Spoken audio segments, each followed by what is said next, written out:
News at 5 starts now. Some Valley firefighters on a search and rescue mission in Fort Worth, where those terrible tornadoes hit, are back home this evening. We were at Sky Harbor Airport when they got back from Texas. The real workers here, the two dogs, Everest and Rio. This was their first ever search and rescue mission, and you can see they're excited to be back home. The dogs didn't find anyone trapped in the rubble from Tuesday's tornadoes, but 4 people did die, and the dogs' handlers couldn't believe what they saw. I was just amazed at the devastation. You know, we saw it on CNN, and the outsides of the buildings looked like they'd taken a lot of the hits. But just every square inch of the high-rises were just devastated inside. It was really amazing what happened. John Dean says Rio is a little camera shy, but says the dogs did a really good job. Everest looks a little ready for some R&R. Dogs help rescuers in Fort Worth, Texas search through Tuesday's tornado damage. News 15's Christina Estes was at Sky Harbor this afternoon, where the canines captured plenty of attention. Most of the passengers aboard American Airlines Flight 487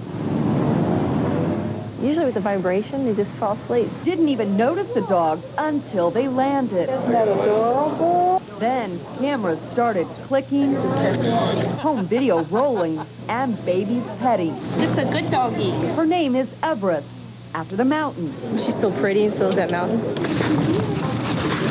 Everest and her trainer, Renee Shannon,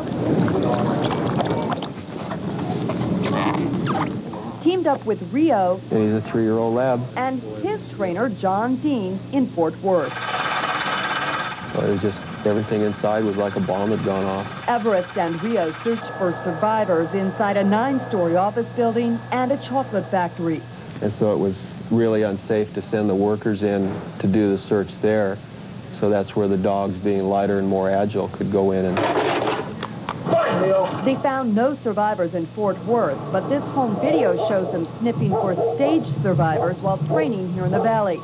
The dog search yard's filled with building debris. It's called a bark alert, and they're trained to just stay right where they find the scent and bark for as long as it takes for us to get there and reward them or uncover the victim. And here's the reward. But they'll go across the rubble, they'll go down into tunnels, they'll do basically anything we ask them for, just for the toy. It's unlike a human where you, after a while, you've had enough of going to work and you need a break. To them, it's play.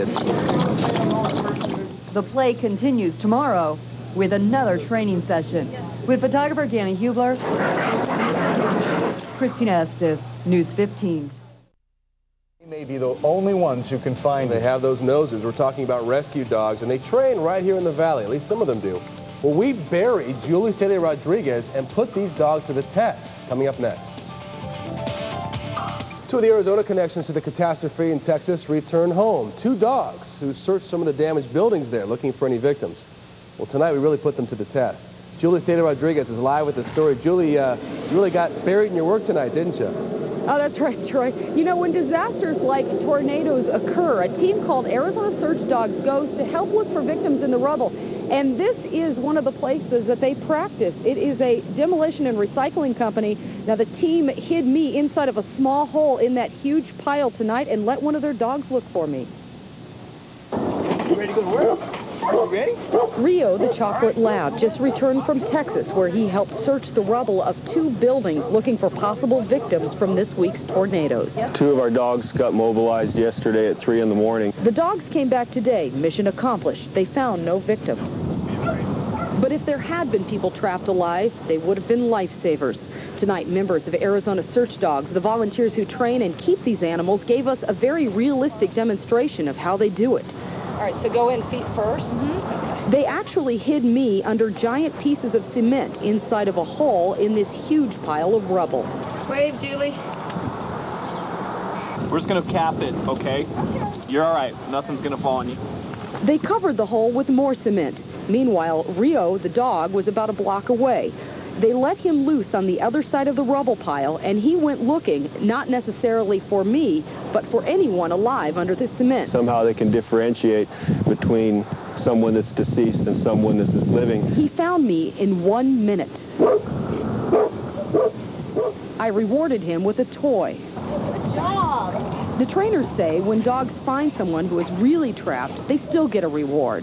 We have a toy in our pouch and we'll toss it to them. A simple task for the dog. Searching this pile would be much more difficult for humans. In the case of a pile this big, with listening devices, cameras, if someone's unconscious, it would just be physically impossible to identify their location in a reasonable amount of time. The team practices here about every 3 days. The trainers are all volunteers, and many are local firefighters, Troy. Great demonstration, Julie. That dog made quick work of finding you. You said less than a minute? It was exactly a minute. We timed it. Wow. From how far away? You said about 100 yards away, something like that? Well, when I was hidden in the beginning, the dog was about a block away, and then they brought him up probably about 100 yards away from me, yes. Wow, impressive. Julie, thank you.